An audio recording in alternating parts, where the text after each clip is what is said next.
pace Domnului să ne rugăm. Prea Sfințitul Părintele nostru Vincențiu, Episcopul Sloboziei și Călărașilor, pentru cinstita preoțime și cea întru Hristos diaconime, pentru tot clerul și poporul Domnului, să ne rugăm.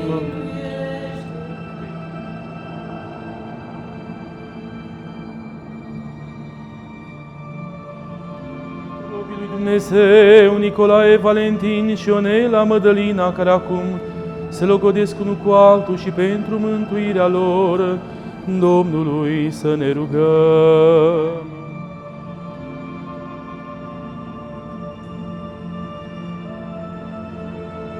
Pentru ca să le trimite lor dragoste desăvârșită, pașnică și ajutor, Domnului să ne rugăm.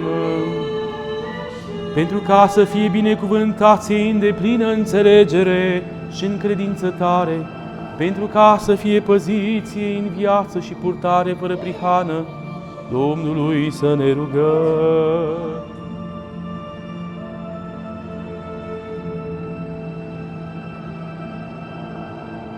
Mare de Dumnezeu,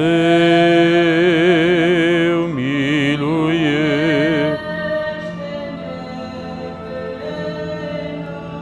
Pe noi înșine și unii pe alții și toată viața noastră lui Hristos Dumnezeu să o dăm.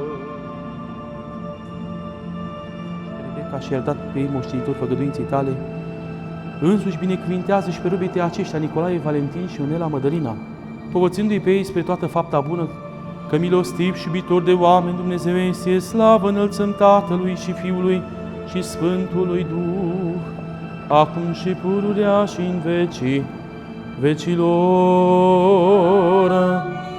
Pace tuturor! Nicolae, Valentin și Ionela Mădălina, în pace și într-un gând, că ți se cuvine toată slava, cinstea și închinăciunea Tatălui și Fiului și Sfântului Duh, acum și pururea și în vecii vecilor. Se logodește robul Dumnezeu Nicolae Valentin, cu roaba lui Dumnezeu Ionela Mădălina, în numele Tatălui și al Fiului și al Sfântului Duh. Se logodește robul Dumnezeu Nicolae Valentin, cu roaba lui Dumnezeu Ionela Mădălina, în numele Tatălui și al Fiului și al Sfântului Duh. Se logodește robul lui Dumnezeu Nicolae Valentin, cu roaba lui Dumnezeu Ionela Mădălina, în numele Tatălui și al Fiului și al Sfântului Duh. Dreaptă, nașul împreună, punem pe mâna dreaptă. Aici. Și rămâne aici deocamdată, da? Lasă așa, că o să schimbăm por. Ține-se în cap, da? Se logodește roaba lui Dumnezeu Ionela Mădălina, cu robul lui Dumnezeu Nicolae Valentin, în numele Tatălui și al Fiului și al Sfântului Duh. Se logodește roaba lui Dumnezeu Ionela Mădălina, cu robul lui Dumnezeu Nicolae Valentin, în numele Tatălui și al Fiului și al Sfântului Duh. Se logodește roaba lui Dumnezeu Ionela Mădălina, cu robul lui Dumnezeu Nicolae Valentin, în numele Tatălui și al Fiului și al Sfântului Duh. Și rămâne așa, da? Deocamdată, da? Bun.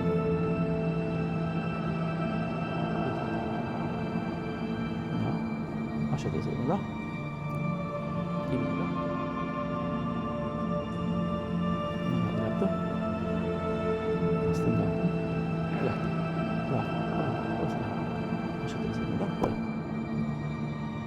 Dumnezeul nostru, care împreună cu sluga Patriarhului Avram ai călătorit din Mesopotamia, trimițând-o să logodească femeie stăpânului său Isaac și prin mijlocirea scoaterii de apă ei descoperit să logodească pe Rebecca, însuși binecuvântează logodna robilor tăi, Nicolae Valentin și Ionela Mădălina. Și întărește cuvântul pe care și l-au dat, unește pe ei cu sfânta unire cea de la tine, că din început ai zis parte bărbătească și femeiască și de la tine să însoțești și bărbatului femeii.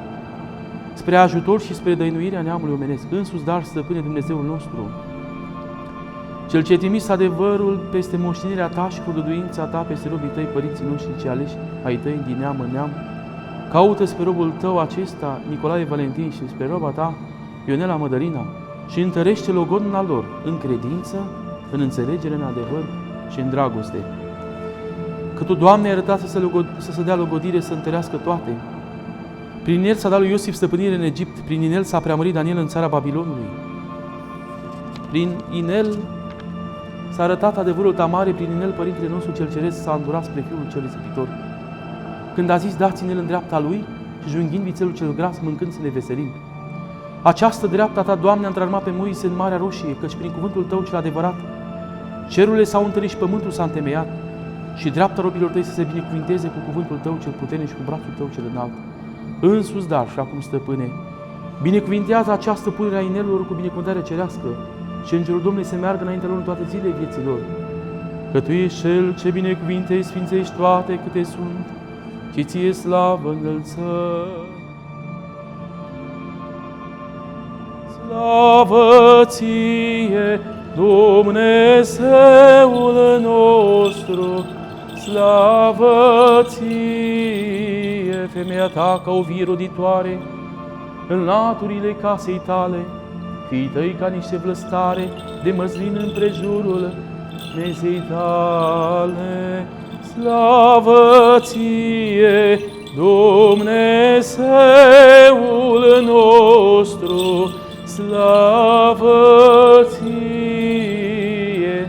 Iată așa se va binecuvânta omul cel ce se teme de Domnul. Te va binecuvânta Domnul din Sion și vei vedea bunătăți Ierusalimului în toate zilele vieții tale și vei vedea pe fiilor tăi pace peste Israel.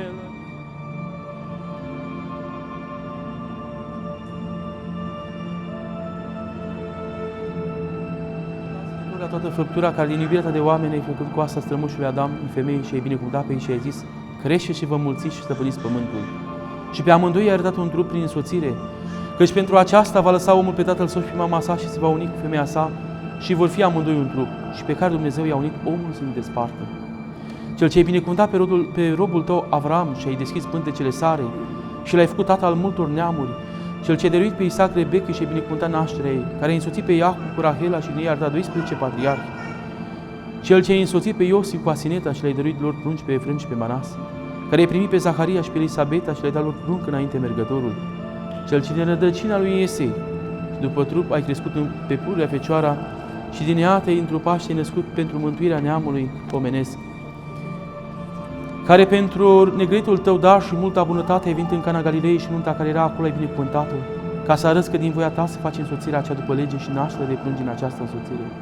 Însuși, Stăpâne Preasfinte, primește rugăciunea noastră a robilor tăi și precum acolo și aici fiind de față cu ajutorul tău cel nevăzut, binecuvintează nunta aceasta și dă robilor tăi Nicolae Valentin și Ionela Mădălina viață pașnică, lungime de zile, înțelepciune, dragoste unea către altul, într-o legătură a păcii, dar de prunci seminție cu viață îndelungată, cu luna acea nevestejită a măririi, învrednicește și aș vedea pe fiilor lor, păzește viața lor fără bântuială și le dă lor din nou a cerului de sus și din belșugul pământului. Umple casele lor de grâu, de vin, de un de lemn și de toată bunătatea, ca să dea și celor lipsiți și nepleșiți lor și celor ce sunt împreună cu ei toate cererile spre mântuire. Că Dumnezeu milostiv și îndurător și de oameni iubitori și Ție slavă înălțăm, împreună și celui fără de început al Tău, Părinte, și Preasfântului și Bunului și de viață Făcătorului Tău Duh, acum și pururea și în vecii vecilor.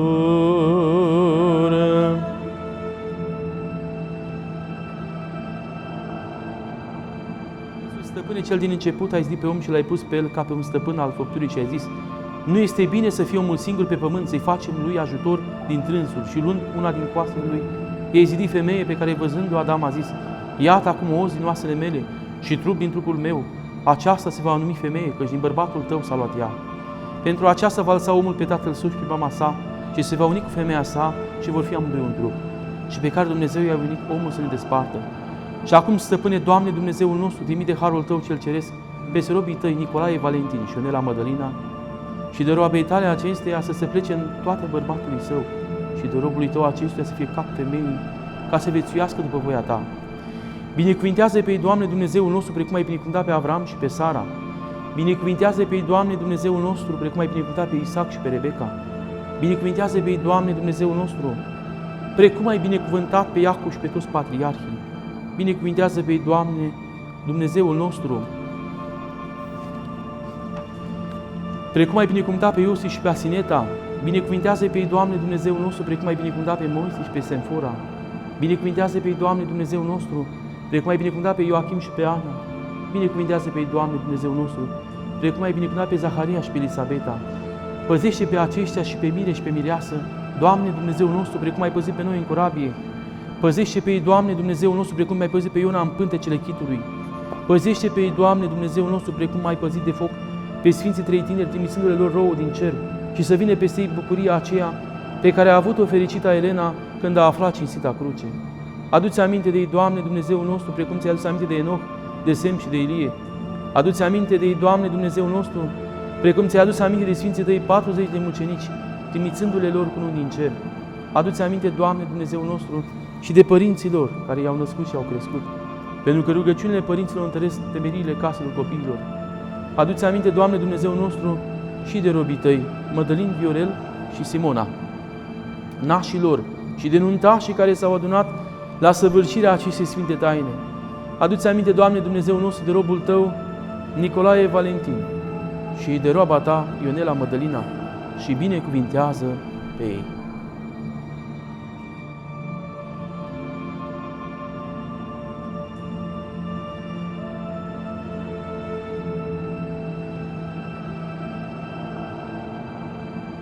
Roadă pântecelui prunci bun și bună înțelegere sfătească și trupească. Înalță-i pe ei ca pe cei de Libanului, ca o vie odrăzlită.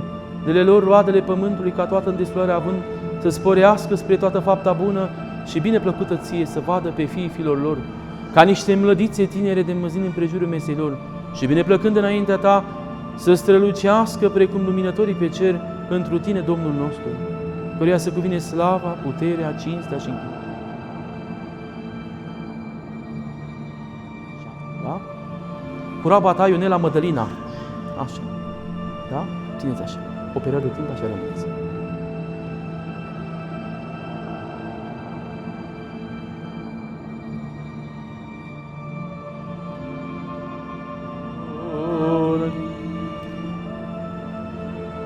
Se cunună robul lui Dumnezeu, Nicolae Valentin, cu roaba lui Dumnezeu, Ionela Mădălina, în numele Tatălui și al Fiului și al Sfântului Duh. Se cunună robul lui Dumnezeu, Nicolae Valentin, cu roaba lui Dumnezeu, Ionela Mădălina, în numele Tatălui și al Fiului și al Sfântului Duh. Se cunună robul lui Dumnezeu, Nicolae Valentin, cu roaba lui Dumnezeu, Ionela Mădălina, în numele Tatălui și al Fiului și al Sfântului Duh. Sărutăm împreună cu nașul, punem pe cap. Haideți și cu. Haideți, așezăm. Odată ești împărat în viață. Da? Ia să vedem cum îi stă. E bine? E prea mică? Mai lărgesc puțin? Nu. Nu cade. E bine. Da? Gata. Aude ce împărat frumos ești. Vine și împărăteasa acum. Roabă lui Dumnezeu, Ionela Mădălina, cu robul lui Dumnezeu, Nicolae Valentin, în numele Tatălui și al Fiului și al Sfântului Duh. Se cunună roabă lui Dumnezeu, Ionela Mădălina, cu robul lui Dumnezeu, Nicolae Valentin, în numele Tatălui și al Fiului și al Sfântului Duh. Un botez și o parastas. Se cunună roaba lui Dumnezeu, Ionela Mădălina, cu robul lui Dumnezeu, Nicolae Valentin, în numele Tatălui și al Fiului și al Sfântului Duh. Sărutăm. Bravo. Și punem cu Nășica, să avem grijă acum, da? Mă ajutați, Nășica, am nevoie de ajutor. Nășica e mare, e foarte bine. Uite ce împărăteasă frumoasă, vedeți? Cea mai frumoasă împărăteasă, hai să știți, să țineți de la mine. Doamne Dumnezeul nostru, cu mărire și cu cinste, încununează-i predă-n și Doamne Dumnezeul nostru, cu mărire și cu cinste, încununează-i predă-n și cine drept să ascultăm Sfânta Evanghelie, pace tuturor.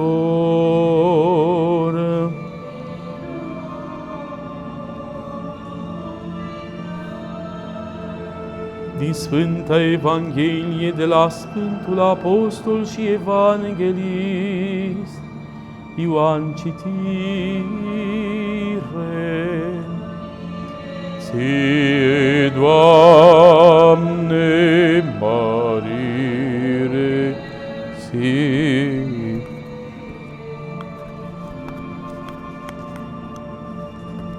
Să luăm aminte. În vremea aceea s-a făcut nuntă în Cana Galilei, iar mama lui Iisus era acolo. Și a fost chemat la nuntă și Iisus cu ucenicii săi, și sfârșindu-se vinul, a zis mama lui Iisus către dânsul: nu mai au vin, iar Iisus i-a răspuns: ce ne privește pe tine și pe mine, femeie, ceasul meu nu a venit încă. Mama lui a zis celor ce slujeau: să faceți ceea ce vă va spune. Și erau acolo 6 vase de apă făcute din piatră, puse pentru curățirea iudeilor și care luau câte 2 sau 3 vedre. Iisus le-a poruncit: umpleți vasele cu apă, și le-a umplut până sus. Apoi a zis: scoate și aduceți nunului, și ei au adus. Și când nunul a gustat apa care se făcuse vin și nu știa de unde este, dar slujitorii care scoseseră apa știau, a strigat nunul pe mire și a spus: orice om pune întâi vinul cel bun, și când au băut bine, pune pe cel mai slab. Dar tu ai ținut vinul cel bun până acum. Acest început al minunilor l-a făcut Iisus în Cana Galilei și și-a arătat slava sa. Și au crezut întrânsul ucenicii săi. Ție, Doamne, mărire ție.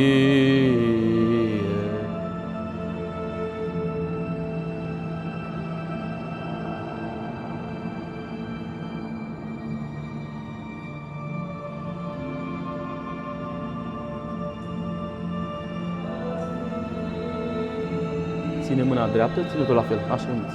Slavă ție, Doamne! Hai, cavalerii!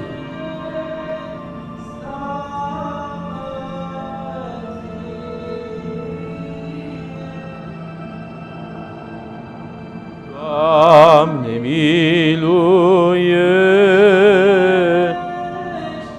Încă ne rugăm pentru mila, viața, pacea, sănătatea, mântuirea și ocrotirea robilor Tăi, Nicolae, Valentin și Ionela Mădălina. Doamne, Doamne, miluiește! Doamne, Doamne, miluiește! Doamne, Doamne, miluiește!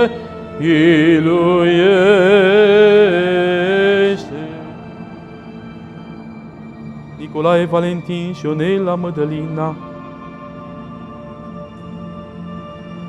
Împărăția Ta, facă-se voia Ta, precum în cer, așa și pe pământ. Pâinea noastră cea de toate zilele, dă-ne nouă astăzi și ne iartă nouă greșelile noastre, precum și noi iertăm greșiților noștri. Și nu ne duce pe noi în ispită, și ne izbăvește de cel din neam.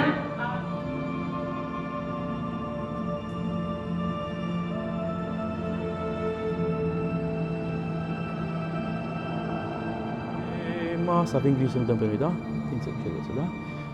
Paharul mântuirii voi lua și numele Domnului voi chema. Și numele Domnului voi chema. Simbolic, da? Ușor, ușor. Nu să mă să curgă, da? Ușor.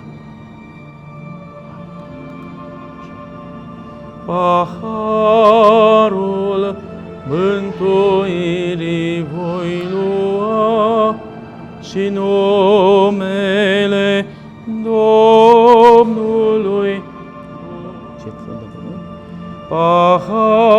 Paharul mântuirii voi lua, voi chema și numele Domnului voi chema. Isaie dânțuiește Fecioara avut în pântece și a născut Fiul pre-Manuil, pre-Dumnezeu și omul. Răsăritul este numele Lui, Sfinților mucenici, care bine v-ați nevoit și v-ați încununat. Rugați-vă Domnului să se mântuiască, Dumnezeule. Lauda apostolilor și bucuria mucenicilor, a cărora propovăduire. Sfânta Evanghelie, vă rog, Sfânta Cruce, și vă uitați la mine, mâna dreaptă peste mâna stângă și vă plecați cu capul, da? Întâi stânga, apoi dreapta, peste, vă plecați cu capul, deci cu mâna pe cănunie, vă rog. Mări să fii mire ca Avram, binecuvântat să fii ca Isaac, să te mulțești ca Iacov, umblând în pace și lucrând în dreptate, poruncile lui Dumnezeu. Vă ridicați, ne închinăm de 3 ori, sărutăm Sfânta Evanghelie din nou, Sfânta Cruce, la fel să face și noastră, da? Bun, cununia dumneavoastră, mâna nașului, mâna nașei și mâna preotului. Mâna nașei și mâna preotului.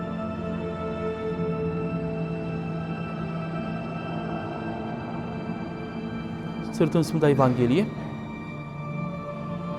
Așa, bravo. Sfânta Cruce. Mâna dreaptă peste mâna stângă. Nu, invers. Așa, bravo. Ne lăsăm în jos. Bravo.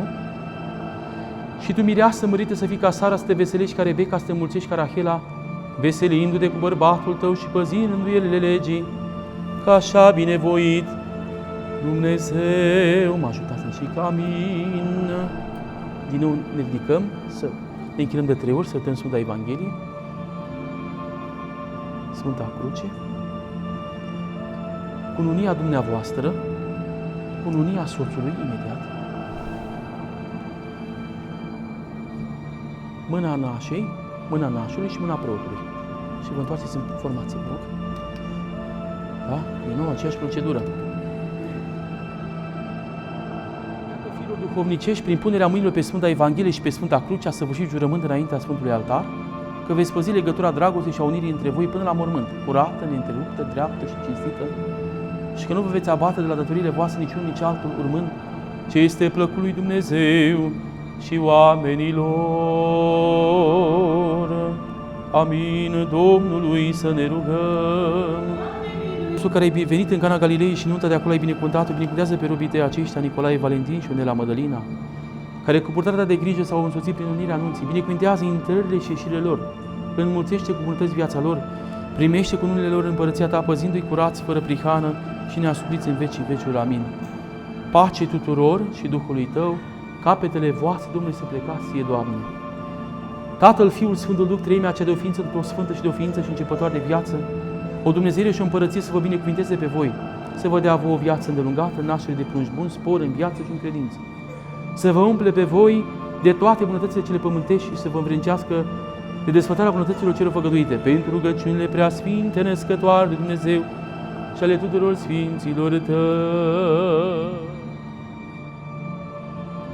Să-mi trăiască într-o mulți-ani robilor lui Dumnezeu, Mădălin, Viorel și Simona, nașilor de Doamne, pace, sănătate, bună sporire întru toate și păzește pe dânsii într-o mulți ani trăiască, mulți ani trăiască, mulți ani trăiască, mulți ani trăiască într-o mulți ani părinților, mirilor și tuturor celor prezenți la această sfântă taină de Doamne, pace, sănătate, bună sporire întru toate și păzește pe dânsii într-o mulți ani trăiască cu toții.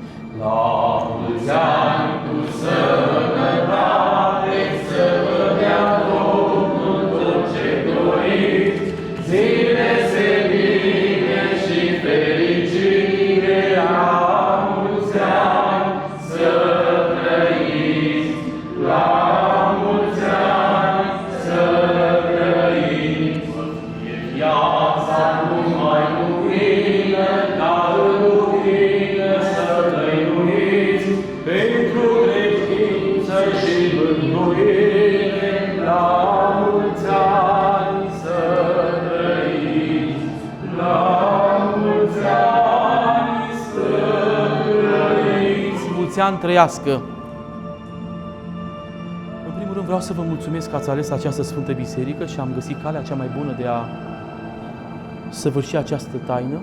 Mare grijă în ziua de 14 septembrie, Sfânta Cruce, că se apropie. Am spus că vă felicit pentru răbdarea pe care ați avut-o. Vă felicit că ați ales această Sfântă Biserică. Dumnezeu a rânduit să veniți aici. Și dacă ați observat un singur lucru, am spus la început, am văzut cununa de împărat, odată ești împărat în viață și cei care aveți verighetă pe mână, ați trecut prin lucrul acesta. Dacă dăm verigheta de pe deget, un exemplu, are formă rotundă, nici început și nici sfârșit, înseamnă iubirea fără de sfârșit dintre mire și mireasă.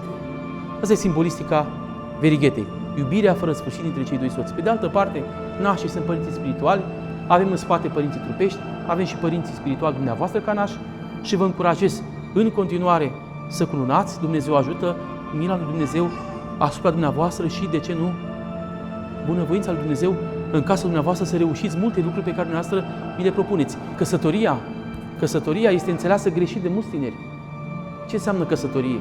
Un bărbat și o femeie hotărăsc de bunăvoie să trăiască împreună toată viața lor, fără să-i constrângă nimenea, spre a da naștere de prunci, de copilaș și de a se ajuta reciproc în orice împrejurare a vieții. De a se ajuta reciproc la bine și la greu. Ai făcut religia cu mine și toate s-au legat de Moise. Deci dacă ai fost atentă la cuvintele acelea de acum 17 ani de învățământ și ai fost atentă măcar acolo la o frază, iată că am găsit despre Moise, deci tot ce a vorbit profesorul la catedră se regăsește aici. Referitor la Sfânta Evanghelie care s-a citit astăzi, este prima minune cu care Mântuitorul își începe activitatea, transformă apa în vin. La care Maica Domnului spune, nu mai au vin untașii. Ce spune Mântuitorul? Ce mă privește pe mine și pe tine, femeie? Ceasul meu nu a venit încă. Însă, la rugămintea mamei sale, transformă apa în vin, fiind prima minune. Ceea ce înseamnă că, vedem, că Maica Domnului, care este aici, și mâine este ziua ei, de nume, Este mijlocitoarea directă către Fiul Său. Aici e răspunsul. Mă uit la dumneavoastră acum și vă recomand un lucru. Mi-a venit în minte. Când mama se spovedește și se împărtășește, cu pruncul este împărtășit. A spus că aveți copii, da? Urmează botezul. Fetiță sau băiat? Copiii este o binecuvântare. Și mai am o problemă. Ce spuneam eu când am avut discuții dimineață? Căsătoria e un alt mod de viețuire acum. Vă va merge mult mai bine acum. Pentru că până acum, la a mă căsători, se numea desfrânare, destrăbălare, concubinaj. Excluzând copiii este o binecuvântare. Niciodată pe acest pământ, copiii reprezintă binecuvântarea. Deci chiar dacă nu suntem căsătoriți, copiii n-au nicio vină, sunt o binecuvântare de la Dumnezeu, dar se numește tot desfrâu că trăiesc cu soția.